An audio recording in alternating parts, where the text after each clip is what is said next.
Hello friends, welcome to English with Afreen. We have prepared Band-9 answers for Cambridge IELTS-15, Speaking Test 4. Remember that all the answers are a little bit longer because they contain more information and ideas. Don't be afraid, listen and develop your imagination. Oh, please subscribe to the channel for more content. Now listen and learn.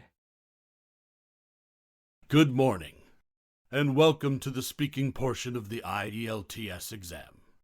My name is Christian. I will be your examiner for this part of the test. It has 3 parts. I will give instructions for each of the part. I am recording this test for marking purposes. All right. This is candidate number 930667, and the time is 11 o'clock. We are doing the exam in Dhaka, Bangladesh. And before we continue, can you please just show me your identification? Here is my passport which I used to register for the exam, and you can take a look. Great, and what is your full name? My name is Afreen, and my family name is Yasmin. You can call me Afreen. Okay, Afreen. For part 1, I will ask you a couple of questions to get to know you better, and a couple of questions on a general topic. All right. Do you work or study? I actually do both at this moment. I work for a financial institution as a financial strategist. And I also study IELTS and also GRE for my higher studies. How often do you wear jewelry? Why? Why not? Well, I almost every day wear jewelry. I always have my earrings and a watch and a gemstone necklace for some formal ceremonies. I love wearing jewelry because it is a beautiful fashion accessory that can make my outfit stand out and more attractive. What type of jewelry do you like best? Why? Why not? If I were to choose, I'd opt for a gold necklace or bracelet. The reason behind this is that they are eye-catching and a girl would look gorgeous with some accessories on such body parts. For me, any piece of jewelry has its own beauty, depending on the beholders and the appropriateness of the situation. When do people like to give jewelry in your country? Why? In Bangladesh, jewelry is the most popular gift for weddings and anniversaries. Generally, the elderly relatives in the family and very close friends of the bride and the groom will give gold jewelry to the couple. Besides, the husband loves to buy jewelry for his wife on their marriage anniversary. It has been a tradition in my country nowadays. Have you ever given jewelry to someone as a gift? Why? Why not? No, I haven't.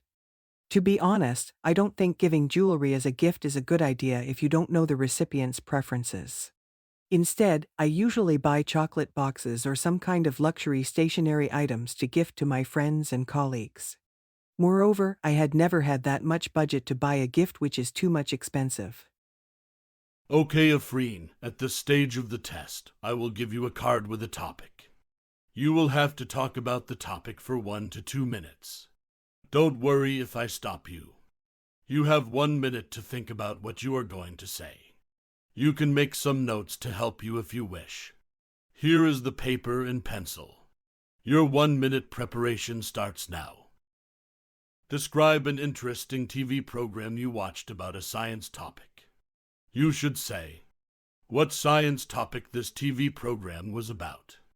When you saw this TV program, what you learned from this TV program about a science topic, and explain why you found this TV program interesting.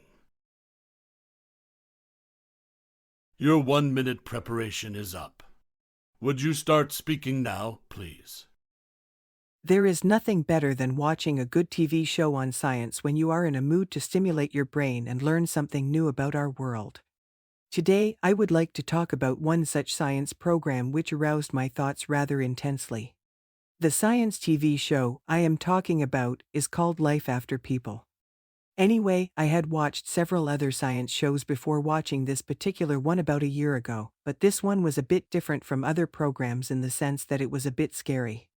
Yes, the name of this show is very much self-explanatory, and it was trying to highlight or explain a very radical situation in our world, a world that didn't have any human life whatsoever. Sounds a bit scary, doesn't it? Well, it should because be getting to see things like burning skyscrapers, the disappearance of the cities instantly, and corroding landmark bridges is not certainly something very pleasant to watch. But that's exactly what this science show, a disaster documentary rather, in my humble opinion, while predicting the disintegration of the world's infrastructure along a timeline that stretches from day 1 to 10,000 years after our complete disappearance. Now, as I kept watching this show, many types of unpleasant and dreaded situations had been crossing my mind that I didn't like at all. But, whether I liked it or not, it taught me at least two lessons. The first lesson was that our planet doesn't really need us humans to exist. The second lesson, of course, is that we, humans, are probably the most vulnerable species of all the life forms that exist on our planet.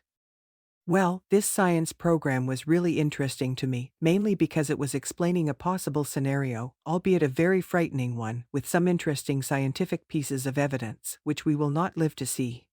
It was interesting also because it taught us that we, humans, are nothing compared to this ever-expanding universe in the greater scheme of things. Okay, I am going to stop you here. Please turn over the note paper and put it to the side. I am going to take back the card. And now we will continue with part 3.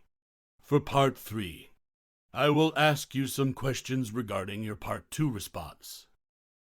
All right. How interested are most people in your country in science? Well, I think that it all depends on what kind of science we are talking about. If we are talking about being interested in scientific inventions and discoveries, I don't really think that majority of the people in my country are that interested in science. And probably that's why my country is lagging far, far behind other countries in research and development related funds and works. But, on the other hand, the majority of students in my country choose to study in the science group or faculty, but that's probably because it allows them greater access to the job market.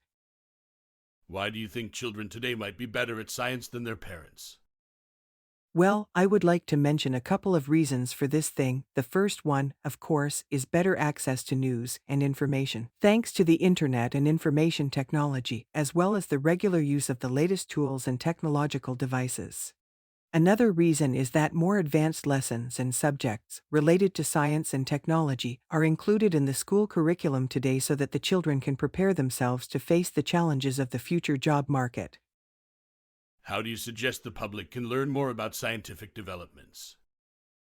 Well, in my opinion, they can begin by watching TV channels that air different kinds of programs and TV documentaries on new scientific inventions and discoveries regularly. They can also get such information by reading different scientific publications and magazines like National Geographic and Discover magazines, just to name a couple. Besides, the governments can also offer the common public free access to nearby science museums so that they can easily learn about the latest scientific inventions and discoveries. What do you think are the most important scientific discoveries in the last 100 years? Actually, I am not an expert in science-related subjects. However, to the best of my knowledge, I would say artificial intelligence is a scientific breakthrough with the most profound effect on our society. It will facilitate the rapid development of computer technology, which is the fundamental platform for almost every technological device we are using. Do you agree or disagree that there are no more major scientific discoveries left to make? Well, I absolutely disagree with the idea that we have already made all major scientific discoveries, and no more to come in the future. I maintain such a view, mainly because we just don't know what kind of challenges or needs we will have to face in the future. Besides, it is very much in the nature of humans that they don't like to remain intellectually stagnate for a long period of time. In other words, humans have to come up with new ideas and thoughts constantly to live up to their reputation of being an intelligent species for the purpose of carrying on with their civilization. Who should pay for scientific research, governments or private companies? As far as I understand, scientific research is a very critical issue, and a very giant undertaking, given its implications on social, moral, ethical and cultural aspects of our life. In other words, the findings of scientific research can radically change the way we think or live, whether it is intended or not. Besides, most scientific researches require a huge amount of funds to fully run its course in order to yield the expected results, and I don't think that most private companies are ready to take such a huge risk with their funds. So, in my humble opinion, governments should deal with this research spending issue. Besides, the profitable organization should also invest money in this regard. Thank you. This is the end of your speaking test. Thank you very much. Follow these tips to get a good band and IELTS speaking test. 1. When you talk, you should only look at your notes briefly. Don't read directly from your notes. 2. Don't be afraid to disagree with the opinions the examiner expresses. 3. It is important to have your own opinion to current issues. There is no problem if you provide any false information. 4. If you run out of ideas after 1 minute, give yourself a fresh start by looking at the task in the booklet again. 5. It's important to listen carefully to the examiner's questions so that you can answer in the correct tense. 6. When you answer yes, no questions, please answer the questions first and then give reasons for your answer. Don't simply answer yes or no. 7. Make good eye contact with the examiner from the moment you enter the room and answer in a polite and friendly way. Your body language plays an important role in communication. 8. Make sure that you arrive 45 minutes before your test so that you are not hurrying and have time to relax. If possible, please visit the test center before the day of your test so that you are familiar with where you need to go. The speaking test is a natural conversation. If you try to give a prepared speech, the examiner will interrupt you and ask you a different question. So try to be natural all the time. Thank you for watching the video. Please like, comment, share, and subscribe to the channel.